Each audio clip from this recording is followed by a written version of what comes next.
Welcome to the State of Jefferson Movement 1941. My name is Don Hall. What you are about to see is a movie taken over 50 years ago, but was never shown to the public.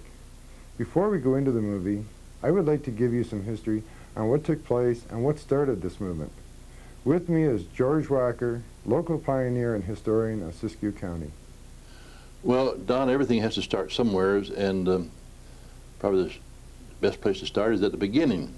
The State of Jefferson movement started in Curry County, Oregon in October the 7th, 1941. It was on that date when the mayor of Port Orford in Curry County led a group of citizens before the Curry County court and presented a statement which read, and I will read the statement. It said that the separation of the four southern Oregon border counties, Klamath, Josephine, Jackson, and Curry, and the three northern California border counties, Modoc, Siskiyou, and Del Norte, were objectives of the most desirability.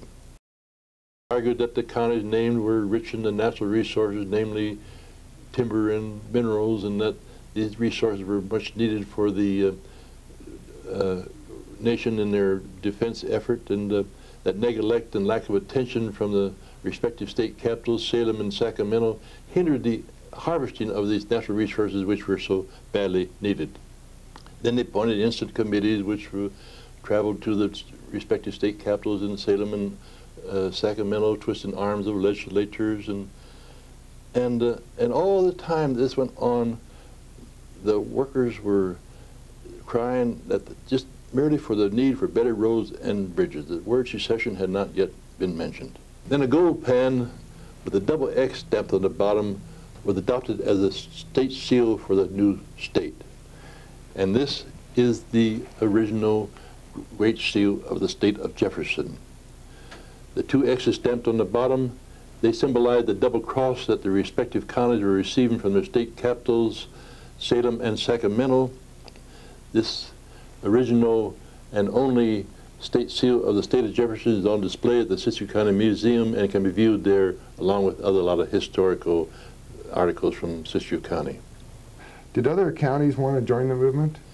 Yes, you bet they did, and some of the counties that had shunned it at first, now they were clamoring to get on the bandwagon and share in the publicity that was being generated.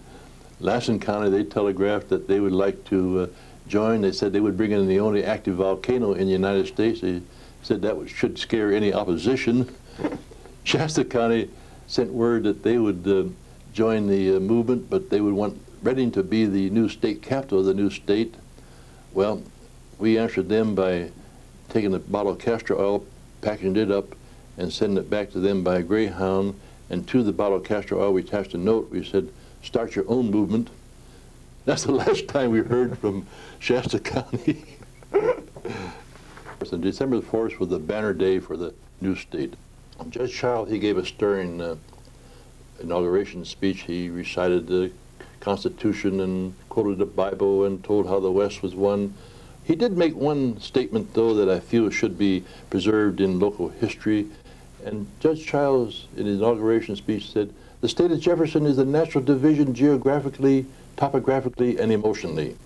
In many ways, a world unto itself, self-sufficient with enough water, fish, wildlife, farm, and orchard land, mineral resources, and gumption to exist on its own." The people, they settled down to wait and see themselves on the national news release at the local theaters on December the 8th. It's quite an event then to see yourself in moving pictures then. It was a rarity, and so they were just waiting for that moment. But on December the 7th, that's the day before December the 8th, it was Pearl Harbor Day.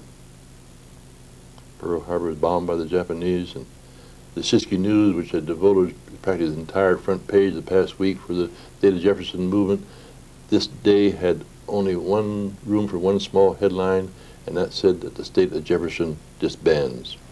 The State of Jefferson was no more.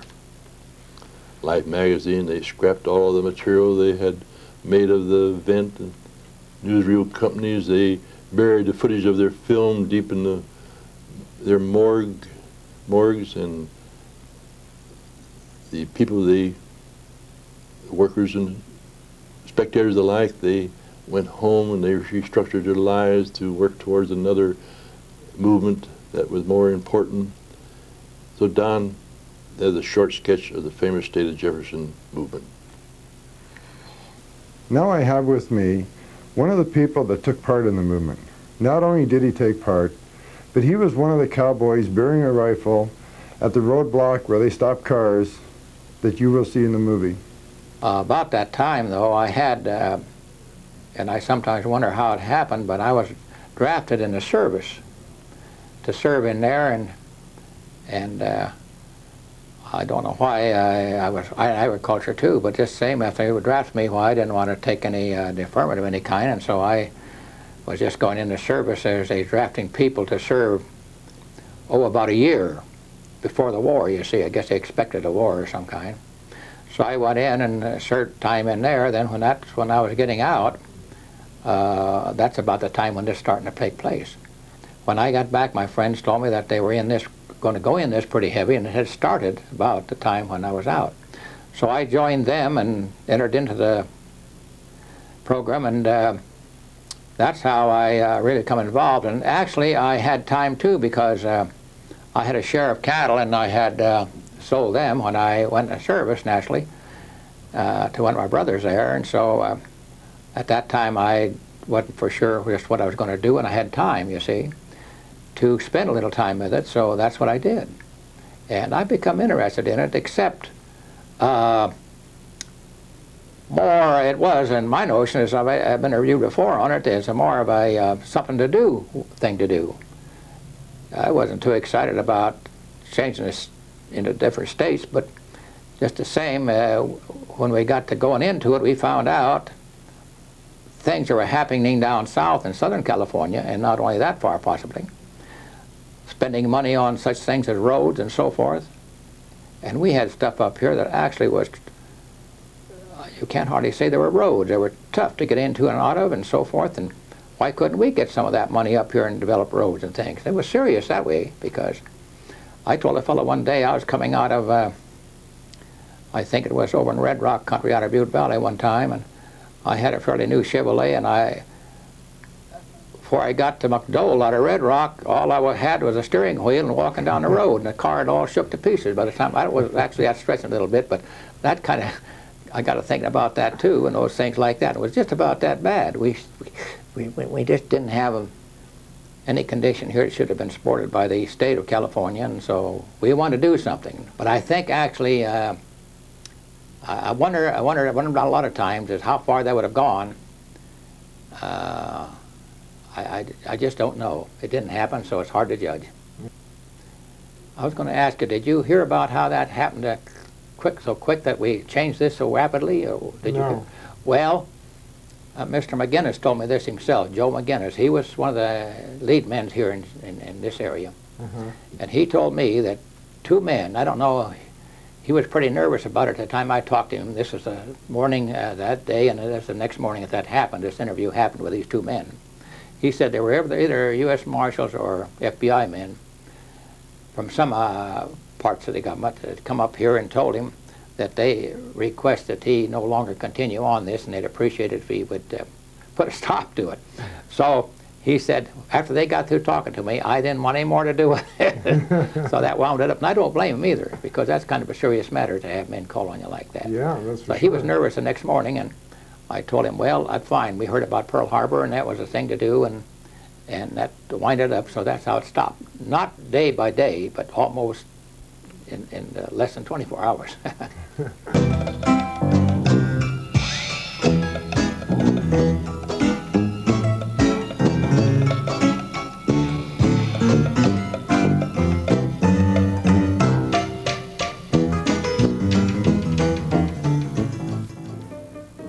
Hi guys, there's the State of Jefferson sign, Bill, letting people know they're in the State of Jefferson. That's, what's going on here, Bill? This is setting up the barricade, aren't they? Put the barricade up there to stop the cars. Yours, Yeah, interview them, you know, and give them the proclamation, one thing, another like that.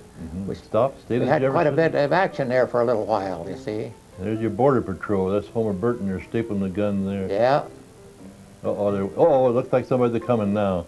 that car's coming here now. They stopped him. Stop. People, they took it as a joke, though, didn't it? They weren't scared or anything, Yeah. were they, Bill? No, no. They let them on through. There we shut the gate again on another one. And there's you with the gun again. I'm on the and right, Riley Raleigh Stevens. Stevens on the left. There's another car coming up. Yeah. He's explaining to them what the Proclamation of Independence is. They got, okay, let them on through now. Gotta. Yeah, they're supposed to get a little action. That's what they like when those newsmen were there. They want a little action on it. And that lady, George, I can't remember who that was. That probably was a stranger, more or less. Oh, yeah, she might be from Timbuktu. Because why, sure. She's a traveler going through. Yeah, there she goes. Now, notice Bill, the cars there, the windshields, they have the... yeah, it shows the year of the cars. The petition down the middle of the car. The fellow there on the left with the white hat on, big hat on, that was that, what'd you say his name Frank was? Russey. Russey, yeah. Partner of Raleigh Stevens in the 5 and 10 cent that's store. Russey. He's an ex-Wyoming cowboy. The distant hills you see there above Hawkinsville Back there. away there, yeah. Well, here's the an old old chrome, carrying chrome out of the... That's some of the roads they had to contest. That's what the people were talking about, Bill. You bet. That was the way it was. Yeah. I've been on them, George, and you have too. You know how it went. In the bank yeah. you were, there you're stuck, see? And a lot of people, would go somewhere, they have to wait till it froze up so they could travel on the kind of road. They got going some way or another. Got a load of rock in there. I remember a lot of these truckers, they'd wait till... And they're towing that other car out, I guess. Look at these wheels turned there. Yeah, look at that load there he's got. Look at they pulling it. Yeah. They pulled it out of the... That was a common thing years ago in the wintertime. By golly, especially with those old cars that didn't have very good tires on them. They didn't have too much grip, you know, George. Part of your equipment was a shovel, wasn't it? Look at those wheels. Remember how those old cars were skied on that old Adobe? Look at that. Go sideways. You wonder how they held up the old transmission or razzing them like that. There's the Siskiyou Daily News printing some of the articles of the state of Jefferson. That's the old press there. They gave practically their whole front page there to the movement. Yeah, they did good. I used to have copies of that, George, and I lost them all some another movement, I guess. Isn't that funny, by guys? I had a lot of that stuff too. You keep loaning it out. Here's the Lions Club now. Yeah. And that's Snappy Goodrich showing the news release. They're all applauding now. He's showing them the Great Seal of the state of Jefferson. He's explaining all about it there. It was adopted that day. The audience of the state of Jefferson viewing the newsreel, that one fellow there, there's Ben Fairchild. Ben Fairchild pointing at the map there. Ben is an old... See, Ben was a pretty tall man. He loomed up pretty good. Father of Leah McConnell. Sure. Now here's the inauguration being held at the courthouse lawn. That's quite expansive ground the old courthouse had there. Oh, yes. Yes, it was. There's the Hall of Records building. That's Judge Childs there. He's making his inauguration speech. That's there. Most of those fellows are doing work there now, aren't they? Oh, yeah. On the left of, he's shaking hands there from Del Norte County. And there's Randolph Collier there. Randolph Collier on the right there, isn't it? I see Ben Fairchild again there. See him with his... Yeah, there's Ben there. By golly, it is too. Yeah, that is too. Yeah. And... there's Judge Childs again, Randolph Collier. Right behind Randolph is Gordon Jacobs. Here's the judge making his proclamation, his inauguration address. Yeah. The people were waving their arms there, and boy, that was a big deal, I tell you. Look at that crowd there. They just came from nowhere, Bill, remember? You bet. Look at the crowd they gathered there, just out of this town, and well, of course that's... Those locust trees are quite interesting, Bill, because they don't exist there today, but so the locust trees that they hung for, vigilante committee hung for prisoners from the Siskiyou County Jail one night. That's right, they were there, weren't they, all those years? 1898, wasn't it? Yeah. 95 or 98? That's the old seal again. Well, he got... Now, watch Randolph. On the left. You got it twisted there. Attaboy, Judge. Sure. Having a big time. Look at that, putting out the proclamations. And the people responded real well to the newsreel people, didn't they? They showed the action there, which it takes. That's Homer Burton, dead center there. And look at that, the old bear, Itchy. Yeah, the old, what name of that old? Itchy. They had two bears. There were cubs they got, and one was Itchy and the other was Scratchy. And, and you told about the time they had the wild animal farm there. That's when they had those two bears. Yeah, that's part of it. This is the parade up Minor Street, going west. Going west on Minor Street. Boy, look at the people come. Look at those signs, Bill. Gee, look at that. I can't remember who made all those signs. Can you? And Marika there? no, No, I don't know. There you were carrying a sign right there yourself. Yeah, I have one there, yeah. I remember one sign that said they were draped over a mule or a donkey, and I'll get the minute. And the sign said, "Our roads are not passable; they're hardly jackassable." Good enough. Here's Trinity County now. Yeah. Hey, look at the people come from Trinity County by it. That was quite a little jaunt in those days. You bet it was. The roads they had to go over like Scott Mountain, didn't they? Darn right. That was a 100 single old road there, one-way road, more or less. Yeah. Here's more right. signs here, and here's this kids carrying up the last part of the parade here. Well, that road business there, they did a lot of bellahooing on that because they said Los Angeles was taking state money down there building their private right roadways, you know, for saddle horses and walk paths, and we weren't getting any at all. That really helped. That's right, it attracted attention to our needs. Yeah, you're darn right. Did. No, they had a lot of, yeah. I don't know whether it all was true or not, but it sure riled people up. There's your sheriff's posse. Bill, that's the end of the parade, and then it was Pearl Harbor.